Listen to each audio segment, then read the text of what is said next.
Hello students, welcome to my lecture. So நம்ம எந்த chapter பார்த்துட்டு இருக்கோம் அப்படின்னா சொல்யூஷன்ஸ் கிளாஸ் 12 இந்த சாப்டர் தான் பார்த்துட்டு இருக்கோம்.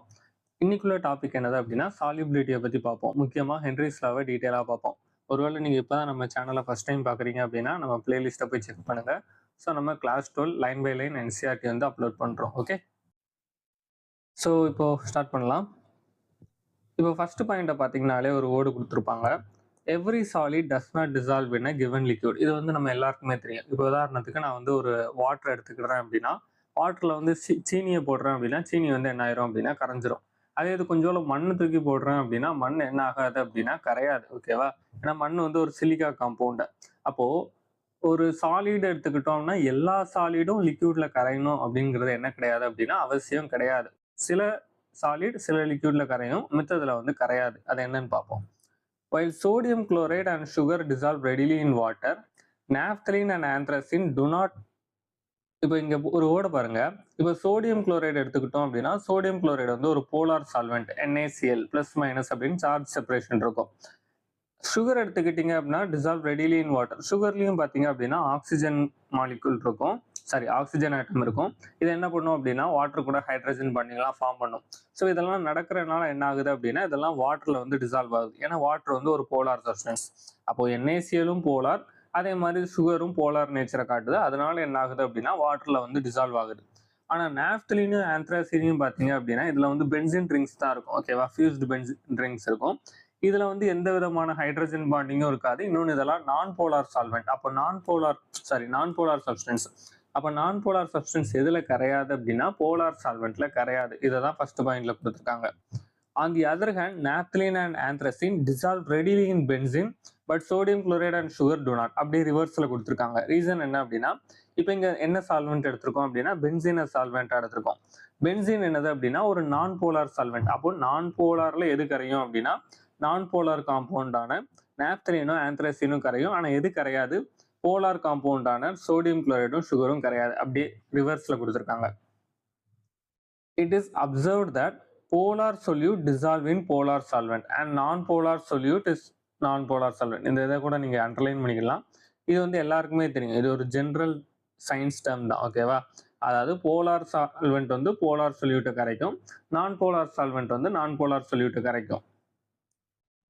In general, a solute dissolve in a solvent if the intermolecular interaction are similar in the two, or we may say like dissolves like. Like dissolve likeனா ஒன்றும் கிடையாது.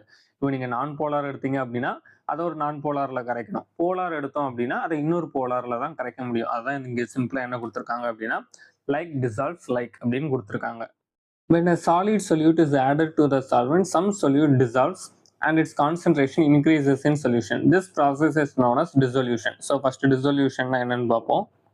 Dissolution. Okay. So இப்போ நான் ஒரு பீக்கரை imagine பண்ணிக்கோங்க. இப்போ நான் ஒரு பீக்கர் வரைகிறேன். இதில் வந்து வாட்டர் ஃபில் பண்ணிடுவோம். ஓகே, இனிஷியலாக இதில் என்ன மட்டும்தான் இருக்குது அப்படின்னா H2O மட்டும்தான் இருக்குது. அப்படின்னா H2O தவிர இங்கே என்ன கிடையாது அப்படின்னா வேறு எதுவுமே கிடையாது. இப்போ நம்ம ஆல்ரெடி பார்த்த மாதிரி நான் உள்ள என்ன பண்ணுறேன் அப்படின்னா சோடியம் குளோரைடு ஆட் பண்ணுறேன்னு வச்சுக்கோங்களேன். சோடியம் குளோரைடு வந்து என்னது அப்படின்னா ஒரு போலார் காம்பவுண்டு. இதுவும் போலாரு, வாட்டரும் போலார். அப்படின்னா தண்ணியில் இது கண்டிப்பாக கரையும். ஸோ இதை நான் தண்ணியில் போட்ட உடனே இது என்னவா மாறிடும் அப்படின்னா Na+Cl- Na+Cl- அப்படின்னு இன்க்ரீஸ் ஆக ஆரம்பிச்சிடும். அப்போது ஸ்டார்டிங்கில் NaClோட கான்சென்ட்ரேஷன் இந்த சொல்யூஷனில் என்னவா இருந்துச்சு அப்படின்னா 0வா இருந்துச்சு. ஒரு குறிப்பிட்ட டைம் கழிச்சு என்னவாயிருச்சு அப்படின்னா இந்த சொல்யூஷனில் NaClோட கான்சென்ட்ரேஷன் வந்து இன்க்ரீஸ் ஆகுது. ஸோ இதை தான் நான் என்னன்னு சொல்கிறேன் அப்படின்னா டிசொல்யூஷன் அப்படிங்கிறேன். ஓகேவா? டிசொல்யூஷன் அப்படிங்கிற வேர்டை யூஸ் பண்ணியிருக்காங்க. டிசொல்யூஷன். ஏன்னா ஸ்டார்டிங்கில் ஒன்றுமே கிடையாது. சரி, அப்போது எதை நான் உள்ளே போட்டாலும் டிசொல்யூஷன் கான்செப்டில் வருமா அப்படின்னா அப்படி வராது. இப்போ உதாரணத்துக்கு நான் அதே பீக்கர் எடுத்துக்கிடுறேன். இப்போ இந்த பீக்கரை மறுபடியும் வாட்டரால் ஃபில் பண்ணுறேன். ஸ்டார்டிங்கில் இதே மாதிரி தான் H2O, போன எக்ஸாம்பிளில் பார்த்த மாதிரியே தான் இதில் H2O இருக்கு. ஆனால் நான் இந்த தடவை என்ன பண்ணுறேன் அப்படின்னா உள்ள சாண்ட் ஆட் பண்ணுறேன்னு வச்சுக்கோங்களேன். சாண்ட் எங்கே போய் படிஞ்சிரும் அப்படின்னா கீழே போய் படிஞ்சிரும். அது வந்து எங்கே போகாது அப்படின்னா சொல்யூஷனுக்குள்ளே கரையாது. அப்போது இந்த சால்வெண்ட்ல ஏதாவது சாண்ட் மாலிகுல் மேலே இருக்குமா அப்படின்னு கேட்டேன் அப்படின்னா நோ சாண்ட். அதாவது சாண்டோட கான்சென்ட்ரேஷன் வந்து இன்க்ரீஸ் ஆயிருக்காது. ஏன்னா சாண்டு தனியாக இருந்திருக்கும், வாட்டர் தனியாக இருக்கும். அப்போ நான் என்னன்னு சொல்ல முடியாது அப்படின்னா டிசொல்யூஷன் அப்படின்னு சொல்ல முடியாது. ஸோ வித்தியாசம் தெரிஞ்சுக்கோங்க. ஸோ நீங்கள் ஆட் பண்ணுற சொல்யூட்டோட கான்சென்ட்ரேஷன் சொல்யூஷனில் இன்க்ரீஸ் ஆகணும். அப்படி இன்க்ரீஸ் ஆகாமல் அது கீழே போய் படிஞ்சிருச்சு அப்படின்னா அதை வந்து நான் சொல்யூஷன் அப்படின்னு சொல்ல முடியாது. ஸ்டார்ட் பண்ணுவோம். Some solute particle in solution collide with the solid solute particle and get separated out of the solution. This process is known as crystallization. So அடுத்து இன்னொரு வேர்டு வருது, crystallization. A stage is reached when the two processes occur at the same. Okay, இது அடுத்த line. இது வரைக்கும் பார்ப்போம். First crystallization அப்படின்னா என்னன்னு பார்ப்போம். ஸோ இமேஜின் பண்ணுங்க, நம்ம ஒரு சொல்யூஷன் வச்சுருந்தோம். இந்த சொல்யூஷனுக்குள்ளே இப்போ என்ன இருக்குது அப்படின்னா நிறையா சொல்யூட் பார்ட்டிகல் இருக்குது. ஓகேவா? ஸோ சொல்யூட் பார்ட்டிகல் இருக்குது. ஸோ எஸ்ன்னு மென்ஷன் பண்ணுறேன். இப்போ சம்டைம்ஸ் என்ன ஆகும் அப்படின்னா, இப்போ 2 சொல்யூட் பார்ட்டிகல் இருக்குன்னு வச்சுக்கோங்களேன். 2 இல்லை 2க்கு மேற்பட்ட சொல்யூட் பார்ட்டிகல் இருக்கும். இதெல்லாம் மூவ் ஆகிக்கிட்டே தான் இருக்கும். உங்க ஆல்ரெடி எல்லாருக்குமே தெரியும், இதெல்லாம் ரேண்டமாக மூவ் ஆகிக்கிட்டே இருக்கும் சொல்யூஷனில், ஒரே இடத்துலலாம் இருக்காது. அப்போ என்ன ஆக சான்ஸ் இருக்குது அப்படின்னா, ஒரு சொல்யூட் பார்ட்டிகளும் இன்னொரு சொல்யூட் பார்ட்டிகளும் சம்டைம்ஸ் என்ன ஆகும் அப்படின்னா கொலாய்ட் ஆகும். அப்படி கொலாய்ட் ஆகும்போது என்ன ஆயிரும் அப்படின்னா, அந்த 2 சொல்யூட் பார்ட்டிகளும் சேர்ந்து ஒரு சின்ன கிறிஸ்டல் ஸ்ட்ரக்சர் மாதிரி ஃபார்ம் ஆகும். அதுக்கப்புறம் மறுபடியும் இன்னொரு சொல்யூட் அது மேலே அட்டாச் ஆகும். இந்த மாதிரி ஒவ்வொரு சொல்யூட்டும் அட்டாச் ஆகி இது என்ன ஃபார்ம் ஆக ஆரம்பிக்கும் அப்படின்னா ஒரு கிறிஸ்டல் மாதிரி ஃபார்ம் ஆக ஆரம்பிச்சிடும். அப்போ இது எல்லாம் எதை ரீச் பண்ணும் அப்படின்னா ஒரு சாலிட் ஸ்டேட்டை ரீச் பண்ண ஆரம்பிச்சிடும். இமேஜின் பண்ணுங்க. ஸோ இது எல்லாமே என்ன ஆக ஆரம்பிச்சிடும் அப்படின்னா ஒவ்வொரு சொல்யூட் கூட சேர்ந்து இந்த மாதிரி சின்ன சின்ன சாலிட் பார்ட்டிகிள் மாதிரி ஃபார்ம் ஆக ஆரம்பிக்கும். அதுக்கப்புறம் இந்த சாலிட் எல்லாம் ஒன்று சேர்ந்து கிறிஸ்டல்ஸ் வளரும். ஓகேவா? இதெல்லாம் என்னன்னு சொல்லுவோம் அப்படின்னா கிறிஸ்டலைசேஷன் அப்படின்னு சொல்லுவோம். இப்போ அடுத்த லைனை வாசிங்க. அங்கே என்ன கொடுத்துருக்காங்க அப்படின்னா, a stage is reached when the two processes occurs at a same rate. Under such condition, number of solute particles going into solution will be equal to solute particles separating out of a state of dynamic equilibrium is reached. Solute plus solvent is equal to solution. இப்போ இவங்க என்ன சொல்றாங்க அப்படிங்கிறத first பார்த்துருவோம். அதுக்கப்புறம் இது real லைஃப்ல நீங்க எங்க பார்ப்பீங்க அப்படின்னு நான் சொல்றேன். இப்போ என்ன ஆகும் அப்படின்னா, இப்போ ஸ்டார்டிங்ல இமேஜின் பண்ணுங்க, இப்போ இங்க வந்து 100 சொல்யூட் பார்ட்டிகல் இருக்கு அப்படின்னா இந்த மாதிரி சொல்யூட் பார்ட்டிகல்லாம் சேர்ந்து சாலிட் ஆக ஆரம்பிச்சிட்டு அப்படின்னா சொல்யூட் பார்ட்டிகல் எங்க குறையும் அப்படின்னா இந்த லிக்யூட்ல சொல்யூஷன்ல இருக்கிற சொல்யூட் பார்ட்டிகல் என்ன ஆகிக்கிட்டே இருக்கும் அப்படின்னா குறைஞ்சிக்கிட்டே இருக்கும். ஏன்னா இதெல்லாம் சாலிட் ஆகி செப்பரேட் ஆகுது. ஆனா இங்க இப்போ ஃபார் எக்ஸாம்பிள் ஒரு இது சாலிட் ஆகுற நேரம் இங்க இருந்து சாலிட்ல இருந்து மறுபடியும் ஒன்று என்னவாகிட்டு இருக்கும் அப்படின்னா லிக்யூடுக்குள்ள என்டர் ஆகும். அப்போ இங்க ஒரு ஈக்குலிபிரியம் மெயின்டைன் ஆகிக்கிட்டே இருக்கு. இதான் என்னன்னு சொல்லுவோம் அப்படின்னா டைனமிக் ஈக்குலிபிரியம் அப்படின்னு சொல்லுவாங்க. சரி, இப்போ நீங்க இதை எங்க பார்க்கலாம் அப்படின்னா, நீங்க லேபுக்கு போயிருந்தீங்க அப்படின்னா லேப்ல வந்து நிறைய பீக்கர் வச்சு வந்திருப்பாங்க. அதில் முக்கியமாக அதாவது உள்ள ஃபுல்லா ஏதாவது லிக்யூடு மாதிரி எதையாவது ஃபில் பண்ணியிருப்பாங்க. நீங்க கண்டிப்பா கவனிச்சிருப்பீங்க. அதுல கொஞ்சம் நல்லா உத்து கவனிச்சிங்க அப்படின்னா கீழே வந்து சால்ட் கொஞ்சம் படிஞ்சிருக்கும். ஏதாவது வெள்ளை கலர்ல சால்ட், மோஸ்டா வெள்ளை கலர்ல தான் இருக்கும்.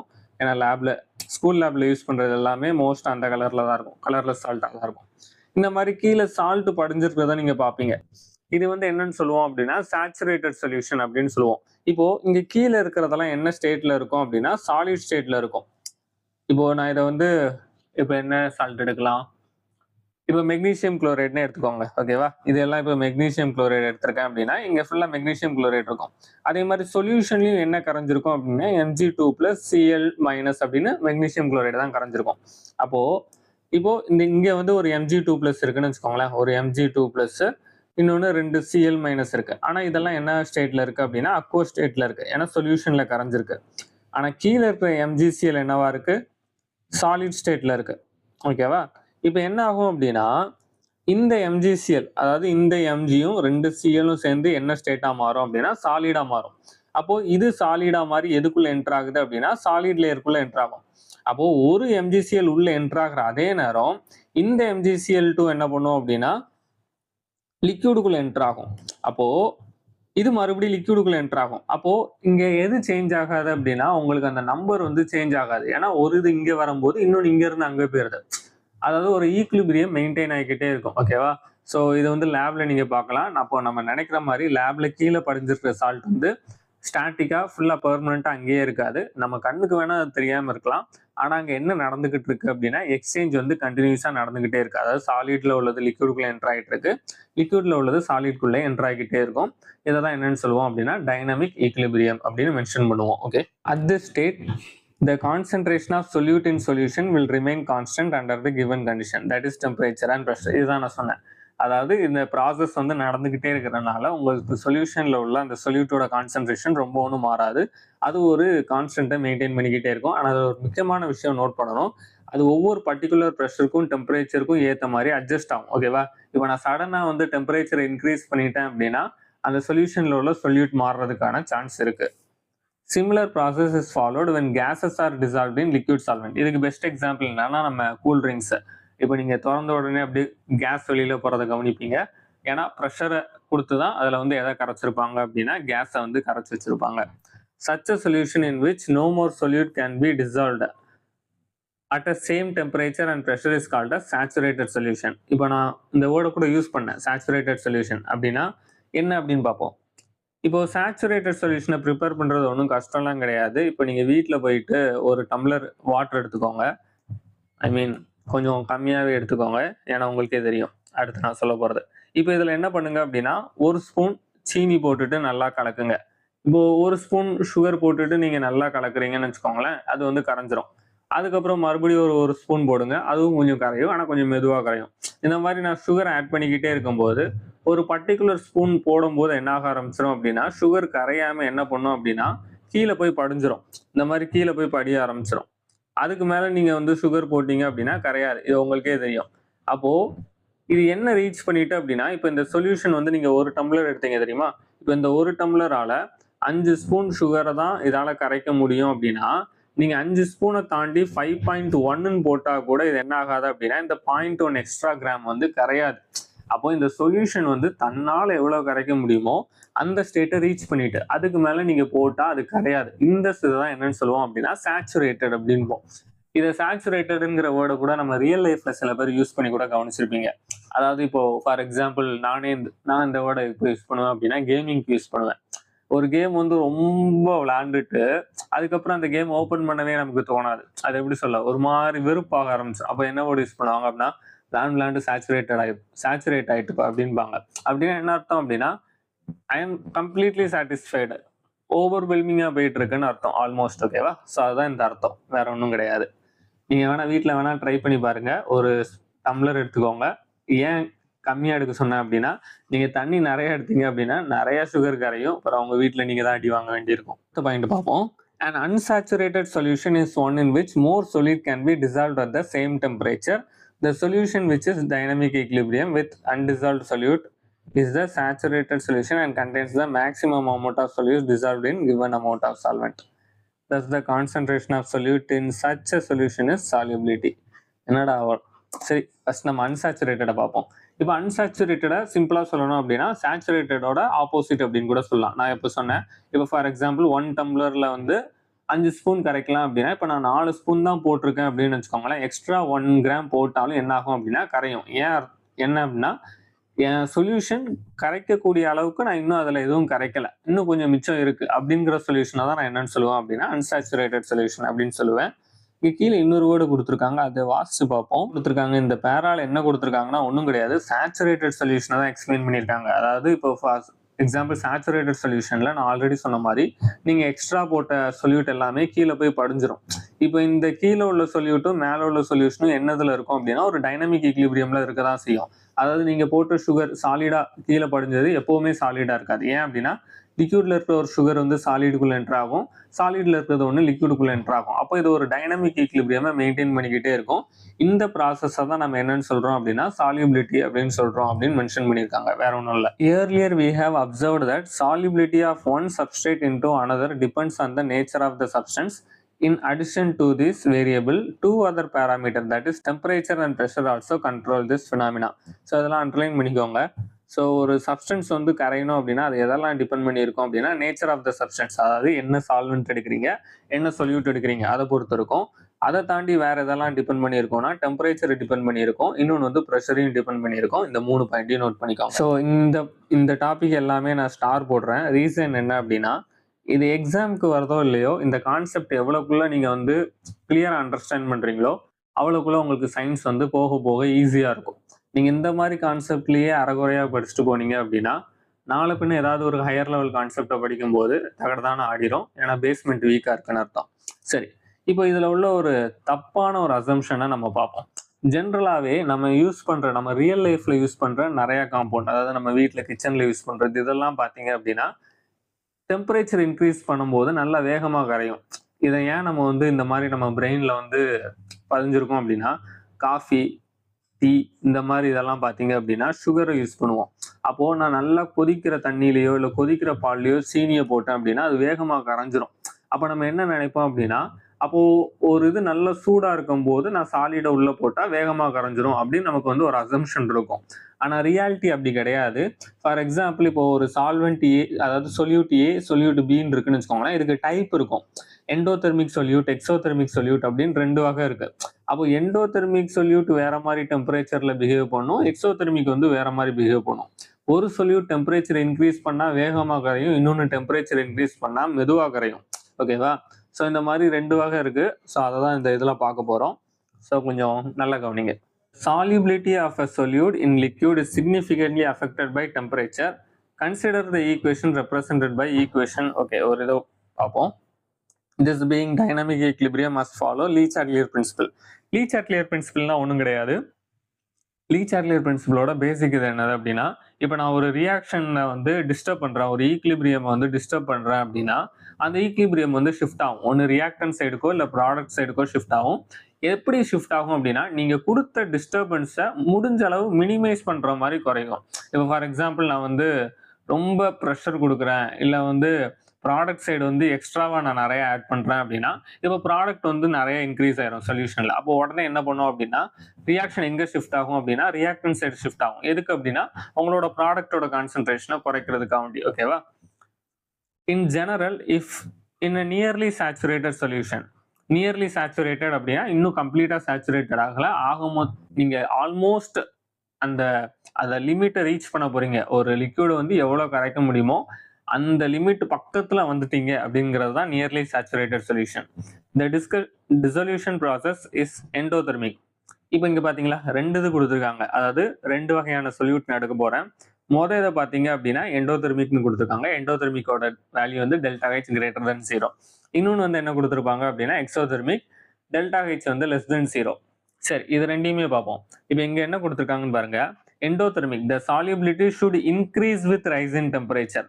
அப்போ நீங்க எண்டோதெர்மிக், உங்க ரியாக்ஷன் எண்டோதெர்மிக் சொல்யூட்டா இருந்துச்சு அப்படின்னா சால்யூபிலிட்டி வந்து டெம்பரேச்சர் இன்க்ரீஸ் பண்ணும்போது என்ன ஆகும் அப்படின்னா இன்க்ரீஸ் ஆகும்.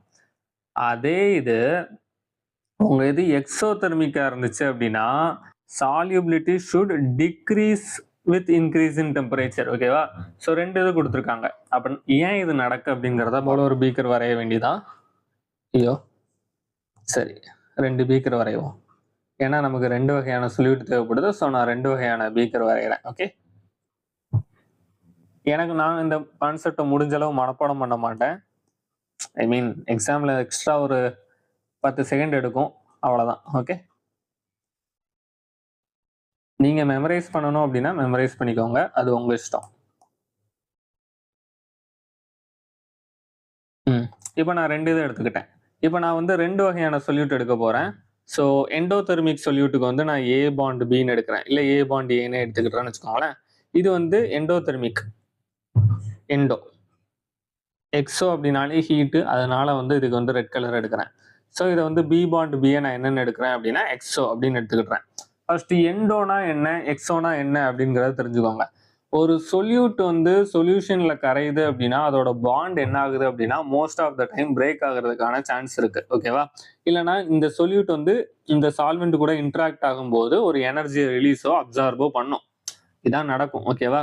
இப்போ இது எண்டோதெர்மிக் அப்படிங்கறதுனால என்ன அர்த்தம் அப்படின்னா இந்த பாண்டை உடைக்கிறதுக்கு இது வெளியில இருந்து எனர்ஜியை உள்ள கொண்டு வரும்னு அர்த்தம். அதாவது இந்த பாண்டை உடைக்கிறதுக்கு இதுக்கு வெளியில இருந்து எனர்ஜி தேவைப்படும். அப்போ இமேஜின் பண்ணுங்க, இந்த சொல்யூட்டை வந்து நான் உள்ள போட்டுட்டேன், இந்த சால்வெண்ட்டுக்குள்ள போட்டுட்டேன். ஏ பாண்ட் ஏ, ஏ பாண்ட் ஏ இந்த மாதிரி இருக்கு. நான் ஆல்ரெடி சொன்ன மாதிரி இது எண்டோதெர்மிக் அப்படின்னா இதுல பாண்ட் உடையும் போது வெளியில இருந்து இது என்ன பண்ணும் அப்படின்னா ஹீட் எனர்ஜி அப்சர்வ் பண்ணும். அப்ப இமேஜின் பண்ணுங்க, இது இந்த சொல்யூஷன்ல இல்ல சால்வெண்ட்ல உள்ள ஹீட் எனர்ஜி எல்லாம் இதை அப்சர்வ் பண்ணி தான் என்ன பண்ணும் அப்படின்னா இந்த பாண்டை உடைச்சிட்டு இருக்கும். அப்போ சுற்றி உள்ள ஹீட்டை ஃபுல்லாக இதை அப்சார்ப் பண்ணும். அதனால தான் நீங்கள் எண்டோதெர்மிக் சொல்யூட்டை போட்டிங்க அப்படின்னா உங்கள் பீக்கரை தொட்டு பார்க்கும்போது சில்லுன்னு இருக்கும். ரீசன் என்ன அப்படின்னா இது இந்த பாண்டை உடைக்கிறதுக்காண்டி சுற்றி உள்ள ஹீட் எனர்ஜியை ஃபுல்லாக யூஸ் பண்ணிட்டுன்னு அர்த்தம். இதுக்கு பெஸ்ட் எக்ஸாம்பிள் என்னது அப்படின்னா இந்த குளுக்கோஸ் இருக்குது தெரியுமா? நீங்கள் வந்து இந்த கடையில் உள்ள குளுக்கோன்-டி இதெல்லாம் போட்டு ஒரு நல்ல கண்ணாடி கிளாஸில் தண்ணியை ஊற்றிட்டு உள்ளே போட்டிங்க அப்படின்னா நல்ல சில்லுன்னு இருக்கும். ரீசன் என்ன அப்படின்னா குளுக்கோஸ் மாலிகூல் தன்னோட பாண்டை உடைக்கிறதுக்காண்டி சுற்றி உள்ள ஹீட்டை எல்லாம் யூஸ் பண்ணிடும். ஓகே, அப்போது இந்த பாண்டு உடையிறதுக்கு இது என்ன தேவைப்படுது அப்படின்னா சுற்றி உள்ள ஹீட்டு தேவைப்படுது. அப்போது நான் இந்த பீக்கரோட டெம்பரேச்சரை இன்க்ரீஸ் பண்ணேன் அப்படின்னா சுற்றி நிறைய ஹீட்டு இப்போ கிடைக்கும். அப்போது நிறைய பாண்டு உடையும், நல்லா வேகமாக கரையும். அதனால தான் எண்டோதெர்மிக்கை பொறுத்த வரைக்கும் டெம்பரேச்சரை இன்க்ரீஸ் பண்ணீங்க அப்படின்னா சால்யூபிலிட்டி என்ன ஆகும் அப்படின்னா இன்க்ரீஸ் ஆகும். சால்யூபிலிட்டி இன்க்ரீஸ் ஆகும். இப்போ இந்த கதைக்கு வருவோம். எக்ஸோதெர்மிக் அப்படின்னா அப்படியே உல்டாவாக இருக்கும். இந்த பாண்டு உடையும் போது டெம்பரேச்சர் என்ன ஆகும் அப்படின்னா ரிலீஸ் ஆகும். அதாவது வெளியில ஹீட் ரிலீஸ் ஆகும். டெம்பரேச்சர்னு போடுறதோட ஹீட்டுன்னு போடுறேன். ஓகே, ஹீட் வந்து என்ன ஆகும் அப்படின்னா ரிலீஸ் ஆகும். அப்போ நான் இந்த பி பாண்டு பின்னு போடுறேன்னு வச்சுக்கோங்களேன். இப்போ பி பாண்டு பியை சொல்யூஷன்ல போடுறேன் அப்படின்னா இந்த பாண்டை உடைக்கும் போது இது சொல்யூஷனுக்குள்ள ஹீட்டை வெளியில அனுப்பிட்டு இருக்கும். அதாவது வெளியில ஹீட்டை அனுப்பிட்டு இருக்கும் இந்த பாண்டை உடைக்கும் போது ஹீட்டு. ஓகே, அதனால தான் இப்போ சில காம்பவுண்டை பார்த்தீங்க அப்படின்னா உதாரணத்துக்கு சோடியம் ஹைட்ராக்சைடெல்லாம் எடுத்து தண்ணியில் போட்டிங்கன்னு வச்சுக்கோங்களேன், அந்த பீக்கரை தொட்டு பார்க்கும்போது நல்லா சூடாக இருக்கும். ஏன் அப்படின்னா NaCl கரையும் போது என்ன பண்ணி NaOH கரையும் போது என்ன பண்ணும் அப்படின்னா இது ஹீட்டை வந்து வெளியில ரிலீஸ் பண்ணிட்டு இருக்கோம். அப்போ நான் டெம்பரேச்சரை இங்க இன்க்ரீஸ் பண்ணேன்னு வச்சுக்கோங்களேன், அப்படியே என்னவாயிரும் அப்படின்னா உல்டாவாயிரும். ரீசன் என்ன அப்படின்னா இப்போ நான் ஒரு ஹீட்டை வெளியில அனுப்பணும் அப்படின்னா சுத்தி உள்ள டெம்பரேச்சர் முடிஞ்ச அளவு கம்மியா இருக்கணும். இங்க டெம்பரேச்சர் அதிகமாயிட்டு அப்படின்னா ஹீட் வெளியில போறதுக்கு பதிலாக வெளியில இருந்து உள்ள வர ஆரம்பிச்சிடும். அப்போ பாண்டால உடைய முடியாது. அதனாலதான் இந்த மாதிரி சொல்யூஷன்ல என்ன பண்ணுவாங்க அப்படின்னா கூல் பண்ணுவாங்க. அப்போ கூல் பண்ணும்போது என்னவாயிரும் அப்படின்னா கூல் பண்ணும்போது சுத்தி உள்ள டெம்பரேச்சர் கம்மியாயிரும். அதாவது இந்த சொல்யூஷனோட டெம்பரேச்சர் கம்மியாயிரும். அப்போ இந்த பாண்டால என்ன பண்ண முடியும் அப்படின்னா ஈஸியா ஹீட்டை வெளியில ரிலீஸ் பண்ண முடியும். அதனாலதான் எக்ஸோதெர்மிக் எடுத்துக்கிட்டீங்க அப்படின்னா டெம்பரேச்சரை குறைச்சாதான் உங்களுக்கு என்ன இன்க்ரீஸ் ஆகும் அப்படின்னா சால்யூபிலிட்டி இன்க்ரீஸ் ஆகும். ஓகேவா? ஸோ இதை முடிஞ்ச அளவு நான் வந்து மெமரைஸ் பண்ண மாட்டேன். ஏன் அப்படின்னா மெமரைஸ் பண்ணலாம். நீங்கள் வந்து இப்போ ஃபார் எக்ஸாம்பிள் உங்களுக்கு நல்ல மெமரி பவர் இருக்கு அப்படின்னா எண்டோதெர்மிக் அப்படின்னா temperature increases solubility increases, exothermic அப்படின்னா டெம்பரேச்சர் டிக்ரீசஸ் சால்யூபிலிட்டி இன்க்ரீசஸ், இதெல்லாம் மனப்பாடம் பண்ணலாம். ஆனால் பிரச்சனை என்ன அப்படின்னா கெமிஸ்ட்ரியில் வந்து இந்த மாதிரி ஒரு ஃபார்முலா 2 ஃபார்முலா கிடையாது, கிட்டத்தட்ட 1000-2000 ஃபார்முலா வரும். அப்போ 1000-2000 ஃபார்முலாவையும் மனப்பாடம் பண்ணுறதுங்கிறது கஷ்டம். அதனால கான்செப்டை வச்சு நீங்கள் புரிஞ்சுக்கிட்டீங்க அப்படின்னா சிச்சுவேஷனுக்கு ஏற்ற மாதிரி ஒரு பேப்பரும் பென்சிலும் இருந்துச்சுன்னா டக்குன்னு போட்டுட்டு ஈஸியாக சால்வ் பண்ணிடலாம். அதனால தான் நம்ம இப்போ பார்த்ததும் எதுவும் மேட்ச் ஆகும். எண்டோதெர்மிக் அப்படின்னா solubility increase with increase in temperature. So அதை தான் நம்ம பார்த்தோம். ஓகே, நான் அதை டெலீட் பண்ணிட்டேன், சாரி. ஓகே, எனிவே உங்கள் நோட்ஸில் கண்டிப்பாக அது இருக்கும், செக் பண்ணிக்கோங்க. நெக்ஸ்ட் டாபிக் வந்து effect of pressure. Pressure does not have any significant effect on solubility of solid in liquid. இதை நோட் பண்ணிக்கோங்க. Solubility of solid in liquid is not affected by pressure. Any significant effect not. ஓகேவா? அப்படின்னா என்னன்னு சொல்றேன். இப்போ நான் வந்து ஒரு தண்ணி எடுத்துக்கோங்க, அதே மாதிரி நான் சீனியை உள்ள போடுறேன். இப்போ நான் டெம்பரேச்சர் இன்க்ரீஸ் பண்ணேன்னா சீனி வந்து வேகமாக கரையும். அப்போ டெம்பரேச்சர் என்ன பண்ணுது அப்படின்னா அஃபெக்ட் பண்ணுது. ஆனால் ப்ரெஷரை நான் இன்க்ரீஸ் பண்றேன்னு வச்சுக்கோங்களேன். இப்போ நான் இந்த இதை வந்து ஒரு பீக்கர் ஒரு வேக்யூம் கிளாஸ்க்குள்ள வச்சு ப்ரெஷர்லாம் இன்க்ரீஸ் பண்ணேன் அப்படின்னா வேகமாக கரையும்னா கரையாது. ஏன் அப்படின்னா சாலிட் எதில் அஃபெக்ட் ஆகாது அப்படின்னா ப்ரெஷர்ல அஃபெக்ட் ஆகாது. அப்போ இது மெயினாக எதை தான் அஃபெக்ட் பண்ணும் அப்படின்னா கேஸை தான் அஃபெக்ட் பண்ணும். Okay, it is so because solid and liquid are highly incompressible and practically remain unaffected by changes in pressure. அப்போ ரியாலிட்டியை பொறுத்த வரைக்கும் சாலிடோ லிக்விடோ கம்ப்ரெஸ் பண்றது ரொம்ப கஷ்டம். இப்போ நீங்க ஒரு கல்லை எடுத்து நல்லா கையை வச்சு ப்ரெஷர் கொடுத்தீங்கன்னா அதுல ஒண்ணுமே ஆகாது. ரீசன் என்ன அப்படின்னா அதெல்லாம் நல்லா உள்ள ரிஜிடா உள்ள வரும் இது. அப்போ அங்க வந்து கம்ப்ரெசிபிலிட்டி ரொம்ப பெருசாலாம் இருக்காது, அப்போ பெரிய எஃபெக்டும் இருக்காது. ஆனா அதே இது கேஸ் எடுத்துக்கிட்டேன் அப்படின்னா கண்டிப்பா என்ன இருக்கும் அப்படின்னா ஒரு சிக்னிஃபிகண்ட் எஃபெக்ட் இருக்கும். Many gases dissolve in water, oxygen dissolve only to small extent in water. It is the dissolved oxygen which sustains all aquatic life. On the other hand, hydrogen chloride gas is highly soluble in water. Solubility of gas in liquid is greatly affected by pressure. So இதை தான் சொன்னேன், note பண்ணிக்கோங்க. Solubility of gas in liquid is greatly affected by pressure. So 2 point நம்ம பார்க்குறோம். ஒன்று pressure வந்து எதை affect பண்ணாது அப்படின்னா சாலிட் அஃபெக்ட் பண்ணாதுன்னு பார்க்குறோம், சாலிடே அஃபெக்ட் பண்ணாது, லிக்யூடு அஃபெக்ட் பண்ணாது. ஓகேவா? அதே மாதிரி ப்ரெஷர் எதுக்கு ரொம்ப இம்பார்ட்டன்ட் அப்படின்னா கேஸுக்கு வந்து ரொம்ப இம்பார்ட்டன்ட். இங்க பாருங்க, இந்த solubility of gases increase with increase of pressure. இப்போ இதுக்கும் மேல நம்ம பார்த்ததுக்கும் என்ன வித்தியாசம் அப்படின்னா டெம்பரேச்சர் எடுத்துக்கிடும் போது உங்க சொல்யூட் வந்து எண்டோதெர்மிக்கா எக்ஸோதெர்மிக்காங்கிறத பொறுத்து டெம்பரேச்சர் வந்து ரெண்டு விதமா அஃபெக்ட் பண்ணுச்சு. ஆனா இந்த இடத்துல அப்படி கிடையாது. கேஸ்ல வந்து எண்டோதெர்மிக் எக்ஸோதெர்மிக்லாம் கிடையாது. கேஸை பொறுத்த வரைக்கும் எல்லாமே கேஸ், அவ்வளவுதான். ஓகேவா? ஸோ நீங்க ப்ரெஷரை இன்க்ரீஸ் பண்ணீங்க அப்படின்னா ஆட்டோமேட்டிக்காவே கேஸ் உள்ள டிசால்வ் ஆகிறதும் இன்க்ரீஸ் ஆயிரும். ஸோ இதுல வந்து ரெண்டு விதமான டைப்லாம் கிடையாது, ஒரே டைப் தான். Pressure increases, solubility of gas increases, டைரக்டாவே சொல்லிடலாம். For a solution of gas in a solvent, consider a system as shown in figure. Okay, கீழே ஒரு இமேஜ் கொடுத்துருப்பாங்க, இதை நான் உங்களுக்கு எக்ஸ்பிளைன் பண்றேன். The lower part is solution and the upper part is gaseous system at pressure P and temperature T. Okay, இப்போ இந்த டயக்ராமை பார்ப்போம். ஸோ இது ரெண்டு டிஃப்ரெண்ட் சுச்சுவேஷன்ல கொடுத்துருப்பாங்க, ஒன்று லோ ப்ரெஷர், இன்னொன்று ஹை ப்ரெஷர்ல இருக்கும்.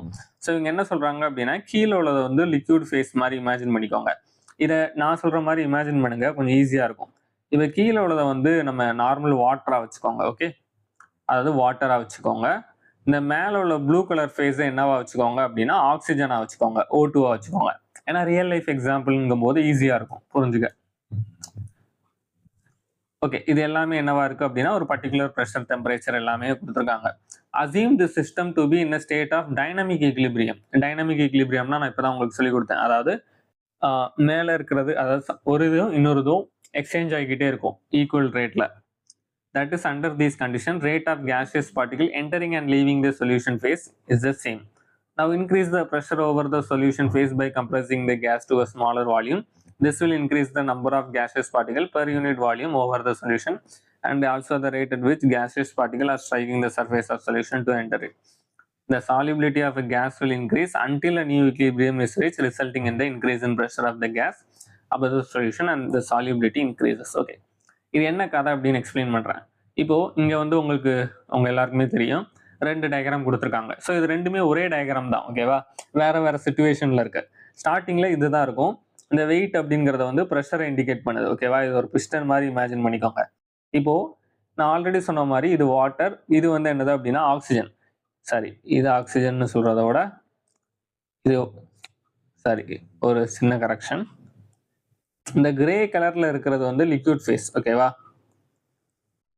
சரி, கிரே கலர்ல இருக்கிறது லிக்விட் ஃபேஸ், இந்த ப்ளூ கலர்ல இருக்கிறது என்னது அப்படின்னா கேஷியஸ் ஃபேஸ். இப்போ இந்த டாட் இருக்கு பாத்தீங்களா, இந்த டாட் இதை வந்து O2ன்னு வச்சுக்கோங்க, இதை வந்து O2ன்னு வச்சுக்கோங்க. ஓகேவா? ஆக்சிஜன். இப்போ நீங்க ஆக்சிஜன் வந்து எங்கெல்லாம் இருக்கிறத பாக்குறீங்க அப்படின்னா கேஸ் ஃபேஸ்லயும் இருக்கு, லிக்விட் ஃபேஸ்லயும் இருக்கு. இப்போ இதை டைனாமிக் ஈக்லிபிரியம்ல இருக்கு அப்படின்னு சொல்லியிருக்காங்க. அப்படின்னா என்ன அர்த்தம் அப்படின்னா இப்போ உதாரணத்துக்கு இந்த மாலிகுல் இதுதான், இப்போ இந்த மூணு மாலிகுல், இந்த ரெண்டு மாலிகுல் இப்போ எங்க இருக்கு அப்படின்னா ஆல்மோஸ்ட் லிக்விட் பக்கத்துல இருக்கு, லிக்விட் ஃபேஸ் பக்கத்துல. அப்போ இது ரெண்டும் என்ன ஆகும் அப்படின்னா உள்ள வந்து என்டர் ஆகும். அப்போ இந்த ரெண்டு ஆக்சிஜனும் இப்போ என்னவா மாறிடுச்சு அப்படின்னா லிக்விட் ஃபேஸ்க்குள்ள என்டர் ஆயிருச்சு. அதே சமயம் இப்போ இதுவும் பாத்தீங்க அப்படின்னா ஆல்மோஸ்ட் பக்கத்துல இருக்கு. அப்போ இது ரெண்டும் என்ன பண்ணும் அப்படின்னா கேஸ்குள்ள என்டர் ஆயிரும். அப்போ கேஸ்ல உள்ளது லிக்விடுக்குள்ள வந்துட்டு இருக்கு, லிக்விட்ல உள்ள O2 மறுபடியும் கேஸ் ஃபேஸ்க்கு மாறிட்டு இருக்கு. அப்போ இங்க என்ன நடந்துட்டு இருக்கு அப்படின்னா ஒரு டைனமிக் ஈக்லிபிரியம் மெயின்டைன் ஆகிட்டே இருக்கு. அப்போ இன்னொரு விஷயம் நல்லா நோட் பண்ணீங்க அப்படின்னா இந்த லிக்விட் ஃபேஸ்க்கு பக்கத்துல உள்ள மாலிகூல் தான் என்னவா மாறுது அப்படின்னா லிக்விடுக்குள்ள என்டர் ஆகுது. அதே மாதிரி இந்த கேஸுக்கு பக்கத்துல உள்ளதுதான் உள்ள போகுது. அப்போ இந்த மாலிகூல் உள்ள போறதுக்கான சான்ஸ் என்னது அப்படின்னா ரொம்ப ரொம்ப கம்மி. இப்போ என்ன பண்றேன் அப்படின்னா ரெண்டாவது சிச்சுவேஷனுக்கு வருவோம். நான் ப்ரெஷரை வந்து இன்க்ரீஸ் பண்ணிட்டேன், ஏன்னா நான் மேலே நிறைய வெயிட் வச்சேன் அப்படின்னா ஆட்டோமேட்டிக்காவே பிஸ்டன் உள்ள அமுங்கும். அப்போ கேஸ் கம்ப்ரஸ் ஆச்சு அப்படின்னா ப்ரெஷர் இன்க்ரீஸ் ஆகும். இப்போ கேஸ் கம்ப்ரஸ் ஆகுறதுனால ஒரு விஷயத்த நல்லா கவனிச்சிங்க அப்படின்னா இந்த லிக்விட் ஃபேஸ் பக்கத்துல இருக்கிற நம்பர் ஆஃப் O2 என்னவாயிருச்சு அப்படின்னா இன்க்ரீஸ் ஆயிருச்சு. வைஸ் வர்சா அதே மாதிரி இங்கேயும் என்னவாயிரும் அப்படின்னா இன்க்ரீஸ் ஆயிரும். அப்போ நிறைய கேஸ் எதுக்குள்ள என்டர் ஆக ஆரம்பிச்சிடும் அப்படின்னா லிக்விடுக்குள்ள இப்போ என்டர் ஆக ஆரம்பிச்சிடும். அப்போ லிக்விடுக்குள்ள உள்ள நம்பர் ஆஃப் O2 மாலிகுல் என்ன ஆகுது அப்படின்னா இன்க்ரீஸ் ஆகுது. அப்போ சால்யூபிலிட்டி என்ன இருக்கு அப்படின்னா இன்க்ரீஸ் ஆயிருக்கு. இது எவ்வளவு நேரம் நடக்கும் அப்படின்னா புது ஈக்குலிபிரியம் ரீச் ஆகுற வரைக்கும் நடக்கும். அதாவது கேஸ் கரைஞ்சுக்கிட்டே எல்லாம் இருக்காது, ஓரளவுக்கு கரைஞ்சதுக்கு அப்புறம் என்ன ஆக ஆரம்பிச்சிடும் அப்படின்னா உள்ள உள்ள கேஸ், அது உள்ள உள்ள ஆக்சிஜன் நிறைய இன்க்ரீஸ் ஆக ஆரம்பிச்சிடும். அதுக்கப்புறம் அதுக்கு ஏற்ற மாதிரியே டைனமிக் ஈக்குலிபிரியம் மறுபடியும் என்ன ஆகும் அப்படின்னா அட்ஜஸ்ட் ஆகும். ஓகேவா? ஸோ இதை தான் அவங்க கொடுத்துருக்காங்க. அப்போ இதுல இருந்து நம்ம டைரக்டா என்ன கன்க்ளூஷனுக்கு வர்றோம் அப்படின்னா, ப்ரெஷர் இன்க்ரீஸ் பண்ணும்போது கேஸ் ஃபேஸ்ல இருக்கிற மாலிகூல்ஸ் வந்து வாட்டர்ல வந்து நல்லா டிசால்வ் ஆயிருக்கு அப்படிங்கிறத நம்ம கன்க்ளூட் பண்றோம். Henry was the first to give a quantitative relation between pressure and solubility of gas in solvent, which is known as Henry's law. Henry's law அப்படிங்கிறதெல்லாம் கொஞ்சம் முக்கியம். ஏன்னா இதுல ஒரு சம் கூட நம்ம சால்வ் பண்ணுவோம், பார்ப்போம்.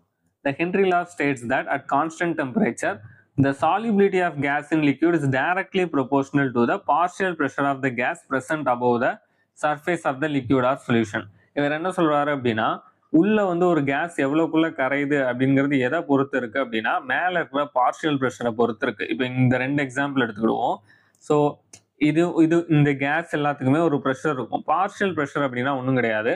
ஃபார் எக்ஸாம்பிள் இப்போ நான் கேஸ்ன்னு எடுத்துக்கிட்டேன் அப்படின்னா, கேஸ்ல வந்து வெறும் O2 மட்டும் இருக்காது. O2, N2, CO2, CO இந்த மாதிரி எக்கச்சக்க கேஸ் எல்லாமே சேர்ந்துதான் உங்களுக்கு என்னவா இருக்கும் அப்படின்னா, உங்களுக்கு டோட்டல் ப்ரெஷரே கொடுத்துருக்கும். ஆக்சுவலா பார்ஷியல் ப்ரெஷர் கான்செப்ட் வந்து நிறைய விதத்துல சொல்லலாம். நான் ஜென்ரலா சொன்னேன்னா வேற மாதிரி இருக்கும். இந்த எக்ஸாம்பிளை நான் உங்களுக்கு ஒன்று சொல்லி காட்டுறேன். இப்போ நான் வந்து ஒரு லிக்யூட் எடுத்துக்கிட்டேன்னு வச்சுக்கோங்களேன். இந்த மாதிரி நான் ஒரு லிக்யூட் எடுத்துக்கிட்டேன். உள்ள என்ன இருக்கு, இது ஃபுல்லா ஃபார் எக்ஸாம்பிள் ஓகே, இது ஃபுல்லா H2O எடுத்துக்கிடுவோம். இப்போ இந்த H2O ஃபுல்லா என்னது அப்படின்னா லிக்யூட் ஃபேஸ். இது எல்லாமே என்னது அப்படின்னா லிக்விட் ஃபேஸ். இப்போ நான் இந்த H2O நான் என்னவோ ஆட் பண்றேன் அப்படின்னா, வேற ஒரு இதுவும் ஆட் பண்றேன். ஃபார் எக்ஸாம்பிள் உள்ள வந்து ஆக்சிஜனும் இருக்கு, ஆனா இதுவும் என்ன ஃபேஸ்ல இருக்கு அப்படின்னா கரைஞ்சிருக்கு, அக்வஸ் ஃபேஸ்ல இருக்கு. இப்போ இந்த வாட்டரும் ஆக்சுவலா என்ன ஆகும் அப்படின்னா எவாப்ரேட் ஆகும். இந்த O2 என்ன ஆகும் அப்படின்னா மேல போகும். ஓகேவா? அப்போ ஒரு வாட்டருக்கு வெளியில பாத்தீங்க அப்படின்னா அதோட வாட்டரோட வேப்பர் ப்ரெஷரும் இன்வால்வ் ஆயிருக்கும், கேஸா இருக்கும். H2Oவும் கேஸா இருக்கும். அதுக்குள்ளதான் என்ன இருக்கும் அப்படின்னா O2வும் கேஸா இருக்கும். அப்போ மேல உள்ள கேஸை நீங்க பாத்தீங்க அப்படின்னா, மேல உள்ள இந்த கேஸ் ஃபேஸ்ல, ஏன் இதை வந்து நான் கொஞ்சம் மெதுவா சொல்றேன் அப்படின்னா, இது கொஞ்சம் காம்ப்ளிகேட்டடான டாபிக். சிச்சுவேஷனுக்கு ஏற்ற மாதிரி எதை பார்க்குறோம் அப்படின்னு இருக்கு. ஏன்னா நிறைய பார்ஷியல் ப்ரெஷர் இருக்கு. ஸோ இந்த இடத்துல பார்ஷியல் ப்ரெஷர்னா என்னன்னு நான் சொல்றேன். அப்போ இந்த சொல்யூஷனுக்கு மேல நான் பார்க்கும்போது 2 வகையான கேஸ் இருக்கு. அப்போ டோட்டல் ப்ரெஷர் அப்படிங்கிறது pressure exhibited by oxygen plus pressure exhibited by water. அப்போ டோட்டல் ப்ரெஷர் P அப்படிங்கும்போது என்னவா இருக்கும் அப்படின்னா, pressure contributed by H2O plus pressure contributed by O2 இப்படிதான் வரும். அப்போ இந்த ப்ரெஷரை தான் நான் என்னன்னு சொல்லுவேன் அப்படின்னா பார்ஷியல் ப்ரெஷர் அப்படின்னு சொல்லுவேன். இந்த இடத்துல ஓகேவா, பார்ஷியல் ப்ரெஷர் அப்படின்னு சொல்லுவேன்.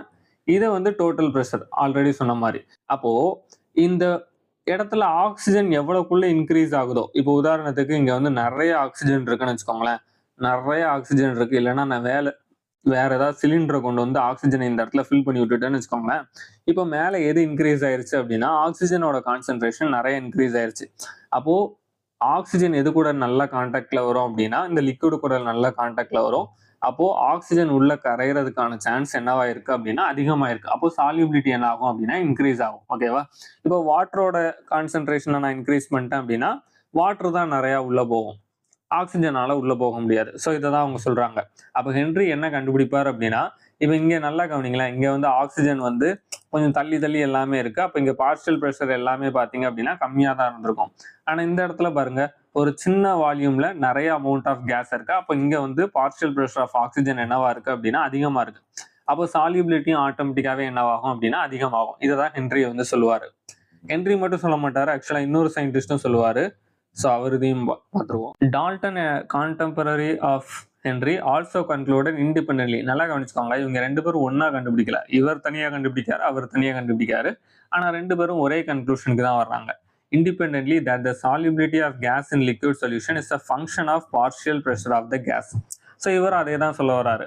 அப்போ எவ்வளவுக்குள்ள ஒரு கேஸ் வந்து ஒரு சொல்யூஷன்ல இல்லை லிக்யூட்ல கரையுது அப்படிங்கிறது எதை டிபெண்ட் பண்ணியிருக்கு அப்படின்னா அதோட பார்ஷியல் ப்ரெஷர். அதாவது பார்ஷியல் ப்ரெஷரே எதை டிபெண்ட் பண்ணி தான் இருக்கும் அப்படின்னா கான்சென்ட்ரேஷனை டிபெண்ட் பண்ணி தான் இருக்கும்.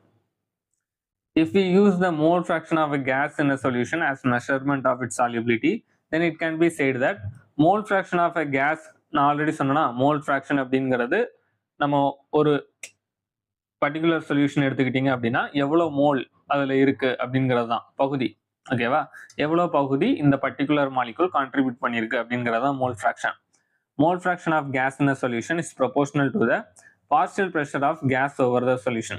இதெல்லாம் ரீட் பண்ணும்போது உங்களுக்கு ஒரு மாதிரி இருக்கும். ஆஸ் அ ஸ்டூடெண்ட் எனக்கு தெரியுது, இதெல்லாம் ரீட் பண்ணும்போது என்னடா டேர்ம் இது, பார்ஷியல் ப்ரெஷருங்கிறாங்க, மோல் ஃப்ராக்ஷனுங்கிறாங்க அப்படின்னு தான் இருக்கும். ஸோ இது நீங்க கொஞ்சம் இமேஜின்லாம் பண்ண வேண்டியிருக்கும். ஓகேவா? The most commonly used form of Henry's law states that the partial pressure of the gas in vapor phase is proportional to the mole fraction of gas X in the solution. Okay, so இங்கே ஒரு ஃபார்முலாவும் கொடுத்துருப்பாங்க, இங்கே ஒரு கிராஃபும் கொடுத்துருப்பாங்க. இந்த graph எல்லாமே படிச்சு வச்சுக்கோங்க. முக்கியமாக காம்படிட்டிவ் எக்ஸாம் போறீங்க அப்படின்னா இந்த கிராஃப் எல்லாமே படிச்சு வச்சுக்கோங்க. ஏன்னா ஆப்ஷன் வந்து வேற வேற மாதிரி கொடுத்துருப்பாங்க. எப்படி கொடுப்பாங்க, இல்லைனா ஜீரோல இருந்து ஸ்டார்ட் ஆகாம இந்த மாதிரி போயிருக்கும். ஸோ இதெல்லாம் நோட் பண்ணிக்கோங்க. சரி, இந்த ஃபார்முலாவை மார்க் பண்ணிக்கோங்க. காம்படிட்டிவ் எக்ஸாம்ல இந்த ஃபார்முலாஸ் யூஸ் ஆகும். ஹியர் KH இஸ் ஓகே, இதுக்கு மேலே உள்ளதையும் எக்ஸ்பிளைன் பண்ணிடுறேன். The partial pressure of the gas in a vapor phase is proportional to the mole fraction of gas X in the solution. இதுக்கு என்ன அர்த்தம் அப்படின்னு நான் சொல்றேன். இப்போ இதை ஃபுல்லா டெலீட் பண்ணிடுவோம். இது வந்து இந்த கான்செப்ட் வந்து கொஞ்சம் வித்தியாசமா இருக்கும். அதாவது ரிவர்ஸ்ல சொன்ன மாதிரி இருக்கும். ஏன்னா நான் ரிவர்ஸ்ல சொல்றேன், அப்படின்னா தான் உங்களுக்கு கொஞ்சம் புரியும். இப்போ இதுக்குள்ள என்ன இருக்கு அப்படின்னா, இமேஜின் பண்ணுங்க, 2 ஸ்டேட் எடுக்கிறேன், 2 பீக்கர் எடுத்துக்கிடுறேன். ஒரு பீக்கர் ப்ளூல போடுவோம், இன்னொரு பீக்கர். ஓகே, இப்போ நான் 2 பீக்கர் எடுத்துக்கிடுறேன். இது ரெண்டுலையுமே சால்வெண்ட் என்னது அப்படின்னா வாட்டர் தான், H2O தான். இதுலயும் H2O தான் இருக்கு, இதுலயும் H2O தான் இருக்கு. இமேஜின் பண்ணுங்க, இந்த 2 பீக்கரும் இப்போதான் நான் இந்த ரூம்குள்ளேயே கொண்டு வர்றேன். அப்போ இந்த ரூம்குள்ள இதுக்கு முன்னாடி இந்த பீக்கர் இல்லை. அப்போ இந்த ரெண்டுலையும் நான் என்ன பண்றேன் அப்படின்னா பெட்ரோல் ஆட் பண்றேன். ஏன்டா சும்மா இருக்கிற இடத்துல பெட்ரோல் ஆட் பண்றேன் அப்படின்னு வேண்டாம், பெட்ரோல் ஆட் பண்ணா கரையாது, வேற ஏதாவது ஆட் பண்ணுவோம். NO2 ஆட் பண்றேன்னு வச்சுக்கிடுவோம். NO2 ஆட் பண்றேன், இதுலயும் நான் NO2 ஆட் பண்றேன், இதுலயும் நான் NO2 கரைச்சி வச்சிருக்கேன். ஆனா இதுல NO2 எவ்வளவு இருக்கு அப்படின்னா வெறும் 1 மோல் தான் இருக்கு. இதுல NO2 நான் எவ்வளவு ஆட் பண்ணியிருக்கேன் அப்படின்னா 2 மோல் ஆட் பண்ணியிருக்கேன். இமேஜின் பண்ணுங்க, என்னோட ரூம்குள்ள இப்போ NO2வே இல்லை. இப்போதான் நான் இந்த 2 பீக்கரையும் என்ன பண்றேன் அப்படின்னா இந்த ரூம்குள்ள கொண்டு வந்து வைக்கிறேன். ஒரு பீக்கரை ஒரு சைடும், இன்னொரு பீக்கரை ரூமோட இன்னொரு சைடும் வைக்கிறேன். இப்போ என்ன ஆகும், ரியாலிட்டியில என்ன ஆகும் அப்படின்னா இது ஒரு ஈக்குலிபிரியமை கிரியேட் பண்ண ஸ்டார்ட் பண்ணும். அப்போ வெளியில எந்த ஒரு NO2 இல்லாதனால இந்த NO2 ஃபர்ஸ்ட் என்னவா இருக்கு அப்படின்னா கம்ப்ளீட்டா கேஸா இல்ல, அக்வஸா இருக்கு. கொஞ்ச நேரம் கழிச்சு என்ன ஆகும் அப்படின்னா இந்த NO2 மெதுவா இந்த லிக்விட் சர்ஃபேஸ்ல இருந்து எஸ்கேப் ஆகி எங்க போகும் அப்படின்னா இங்க மேல வரும். அது NO2 மட்டும் மேல வராது, H2Oவும் மேல வரும். அப்போ H2Oவும் கேஸ் ஃபேஸ்க்குள்ள என்டர் ஆகும், NO2வும் கேஸ் ஃபேஸ்க்குள்ள என்டர் ஆகும். அதே மாதிரி இந்த சைடும் அதே மாதிரி நடந்துட்டு இருக்கும். அதே மாதிரி NO2வும் கேஸ் ஃபேஸ்க்குள்ள என்டர் ஆகும், H2Oவும் கேஸ் ஃபேஸ்க்குள்ள என்டர் ஆகும். ஆனா இந்த 2 விஷயத்தையும் நீங்க நல்லா கவனிச்சீங்க அப்படின்னா இங்க இதைதான் நம்ம வேப்பர் ப்ரெஷர் அப்படின்னு சொல்லுவோம். லேட்டா படிப்பீங்க, இதைதான் வேப்பர் ப்ரெஷர் அப்படின்னு சொல்லுவீங்க. அப்போ இங்க இருக்கிற வேப்பர் ப்ரெஷர்ல உள்ள நைட்ரஜன் ஒன்னே ஒண்ணுதான் வெளியில வந்திருக்கு.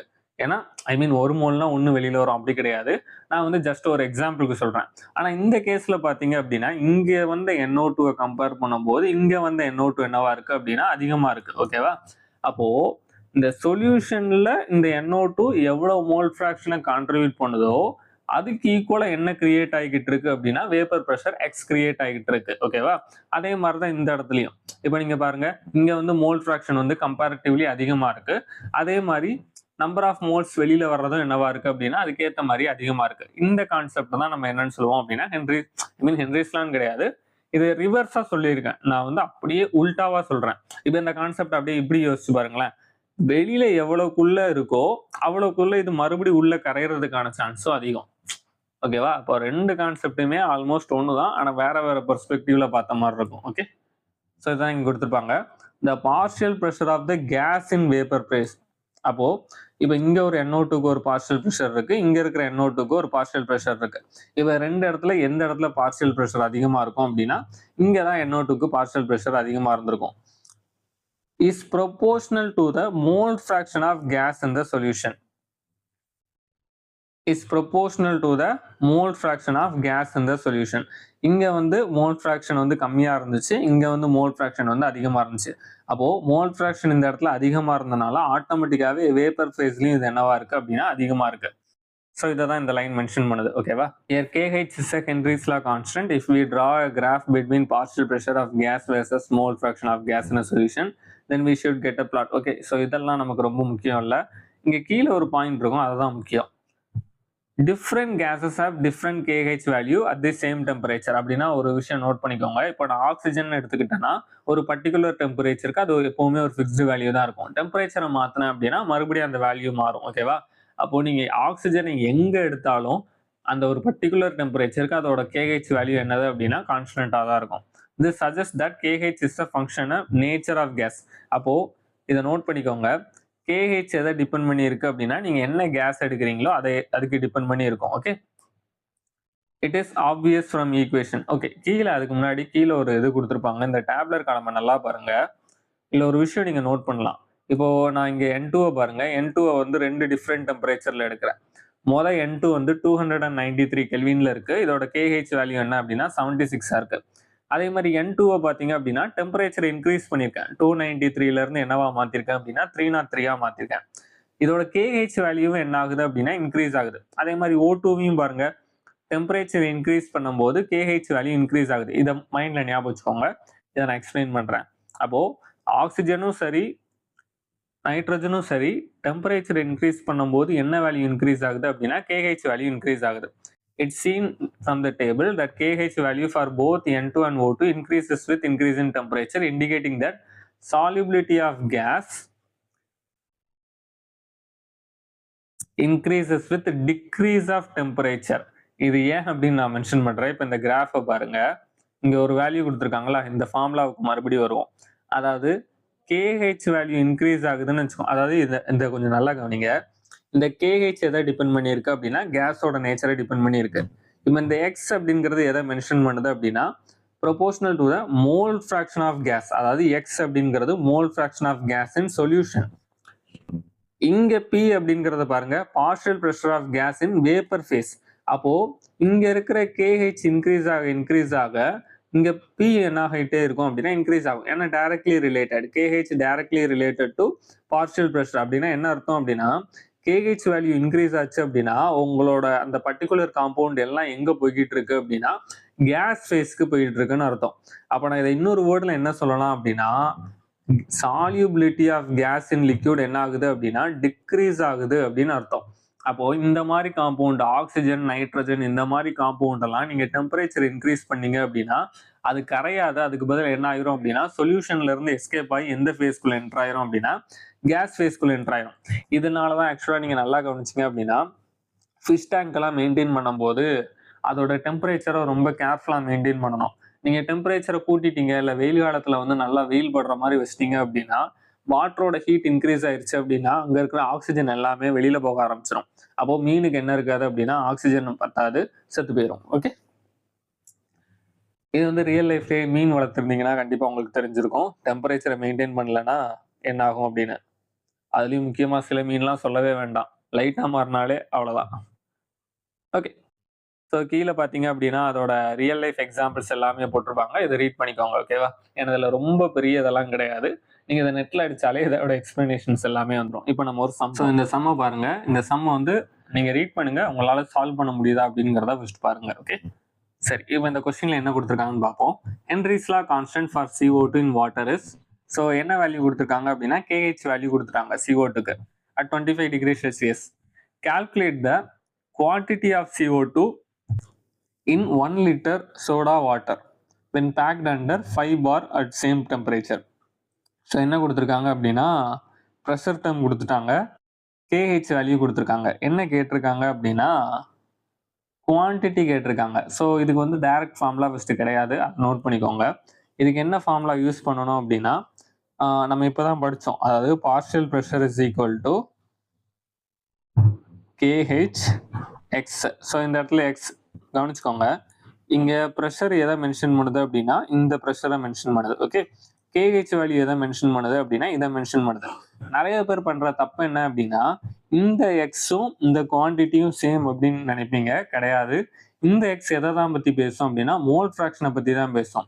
இவங்க குவான்டிட்டி அப்படிங்கிறத வந்து ஆப்ஷன்ல வந்து மோல்ஸ் இந்த கிராம் அந்த மாதிரி கொடுத்துட்டாங்க அப்படின்னா நீங்க மறுபடியும் ஃபர்ஸ்ட் சாப்டர் கிளாஸ் 11ல படிச்சு அந்த ஃபார்முலாஸ் எல்லாம் யூஸ் பண்ண வேண்டியிருக்கும். ஓகே, ஸோ இப்போ நம்ம சப்ஸ்டியூட் பண்ணுவோம்.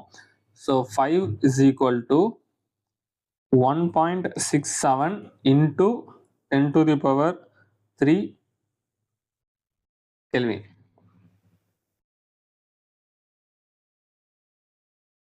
ஓகே, 10 to the power வந்து உங்களுக்கு கொஸ்டின் கொடுக்கலன்னு நினைக்கிறேன். Henry's law constant for CO2 in gas. Okay, ஆக்சுவலாக கொஸ்டின்ல வந்து இது கொடுத்துருக்கணும். Okay, 1.6 into 10 to the power 3 வரும்.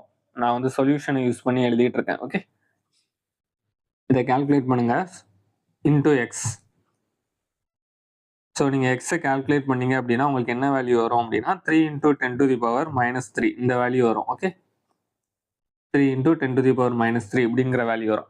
சரி, இப்போ இந்த எக்ஸை எப்படி யூஸ் பண்ணணும் அப்படிங்கிறத நான் சொல்கிறேன். இதுக்கு வந்து டைரக்ட் ஃபார்முலா கிடையாது, குவான்டிட்டி அப்படிங்கிறனால நான் எதுக்குள்ளே என்ட்ரு ஆகுறேன் அப்படின்னா மொலாரிட்டி இந்த மாதிரி கான்செப்ட் கூட நான் யூஸ் பண்ணுறேன். ஓகே, ஸோ இது வந்து நான் மொலாரிட்டின்னு டைரெக்டாக எழுதலை, அதுக்கு பதிலாக வெயிட் பை மாலிகுலர் வெயிட். இதை நான் ஆல்ரெடி சொல்லி கொடுத்தேன், போன வீடியோலேயே சொல்லி கொடுத்தேன். வெயிட் பை மாலிகுலர் வெயிட் அப்படிங்கிறது எதை மென்ஷன் பண்ணோம் அப்படின்னா மோல்ஸை மென்ஷன் பண்ணுது. ஓகே, இப்போ கீழே நான் என்ன போட்டுருவேன் அப்படின்னா வால்யூம் ஆஃப் சொல்யூஷன். இது இந்த ஃபார்முலா எக்ஸாக்டா நீங்க பாத்தீங்க அப்படின்னா இது மொலாரிட்டி ஃபார்முலா தான். ஓகேவா, ஆனா நான் மொலாரிட்டிங்கிற வேர்டை வந்து எங்கேயுமே நான் யூஸ் பண்ணல. ரீசன் என்ன அப்படின்னா எனக்கு அந்த கான்செப்ட் தான் தேவையே தவிர மொலாரிட்டி நான் இங்கே கால்குலேட் பண்ணல. ஸோ எனக்கு வந்து குவான்டிட்டி தேவை, அதாவது கிராம்ஸ்ல தேவை. ஸோ ஃபார்முலாவில் வந்து வெயிட் இருக்கு, அதே மாதிரி மாலிகுலர் வெயிட்டையும் நான் கண்டுபிடிச்சிடலாம், CO2க்கு மாலிகுலர் வெயிட்டையும் கண்டுபிடிச்சிடலாம், வால்யூம் ஆஃப் சொல்யூஷனையும் நான் கண்டுபிடிச்சிடலாம். ஸோ இந்த இடத்துல மொலாரிட்டின்னு போடுறதுக்கு பதிலாக நான் இங்கே என்ன வேல்யூ போட போகிறேன் அப்படின்னா எக்ஸோட வேல்யூ தான் சப்ஸ்டியூட் பண்ணுறேன். So 3 into 10 to the power -3 is equal to weight divided by molecular weight divided by volume of solution. So நீங்கள் இது எல்லாத்தையும் சால்வ் பண்ணீங்க அப்படின்னா வெயிட் நமக்கு தெரியாது, ஸோ அதை வந்து எக்ஸ் இதான் இந்த புது எக்ஸாக மாறிடும். மாலிகுலர் வெயிட் ஆஃப் CO2 வந்து 44. உங்களுக்கு கொடுத்துருக்க சொல்யூஷன் வந்து எத்தனை லிட்டர் அப்படின்னா 1 லிட்டர் தான் கொடுத்துருக்காங்க, 1 litre. So 3 into 10 to the power -3 is equal to இந்த மாதிரி வந்துடும். ஓகே, அதுக்கப்புறம் நீங்கள் நார்மலாக சால்வ் பண்ணீங்க அப்படின்னா 3 into 10 to the power -3 இது நார்மல் மேத்தமெட்டிக்ஸ் தான் வரும். அதுக்கப்புறம் into 44 is equal to x. Okay, so உங்களுக்கு ஆன்சர் என்ன வரும் அப்படின்னா 0.132ன்னு வந்திருக்கும். ஸோ இந்த சம் வந்து பார்த்தீங்க அப்படின்னா சிங்கிள் லேயர் சம் கிடையாது, இது வந்து மல்டி லேயர் சம். அப்படின்னா என்ன அர்த்தம் அப்படின்னா ஒரு ஃபார்முலா வச்சு டைரக்ட் ஆன்சர் வந்திருக்காது, 2 ஃபார்முலா யூஸ் பண்ண வேண்டியிருக்கும். அதுலேயும் இந்த சம்மோட பிரச்சனை என்ன அப்படின்னா மேபி நீங்கள் மேக்ஸில் கொஞ்சம் வீக்காக இருந்தீங்க அப்படின்னா கண்டிப்பாக அந்த சம்மு பிரச்சனை தான். ஏன் அப்படின்னா இந்த ஃபார்முலா எங்கேருந்து வந்திருக்கு அப்படின்னா உங்களுக்கு சொல்யூஷன் சாப்டர்ல இருந்து வந்திருக்கு. இந்த சம் எங்கே போய் ரிலேட் ஆயிருக்கு அப்படின்னா மொலாரிட்டி கான்செப்ட் கூட போய் ரிலேட் ஆயிருக்கு. ஆனால் பிரச்சனை என்ன அப்படின்னா உங்களுக்கு கொஸ்டின்ல எங்கேயுமே மொலாரிட்டி அப்படிங்கிற வேர்டெல்லாம் இருக்காது. ஓகே, அதே மாதிரி நானும் பார்த்தீங்க அப்படின்னா மொலாரிட்டிங்கிற வேர்டை யூஸ் பண்ணவே இல்லை, அந்த கான்செப்டை இங்கே யூஸ் பண்ணியிருக்கோம். ஸோ இந்த மாதிரி கொஸ்டின்ஸ் வந்து நீங்கள் ப்ராக்டிஸ் பண்ண தான் இம்ப்ரூவ் ஆகும். Anyway, good luck, have a nice day. ஒருவேளை வீடியோ உங்களுக்கு பிடிச்சிருந்துச்சு அப்படின்னா உங்கள் ஃப்ரெண்ட்ஸ்க்கும் சஜஸ்ட் பண்ணுங்கள், சேனலை சப்ஸ்கிரைப் பண்ணுங்கள். நம்ம சேனல் ரொம்பவே புதுசு, ஸோ முடிஞ்ச அளவு உங்கள் ஃப்ரெண்ட்ஸ்க்கு ஷேர் பண்ணுங்கள். Have a nice day, bye.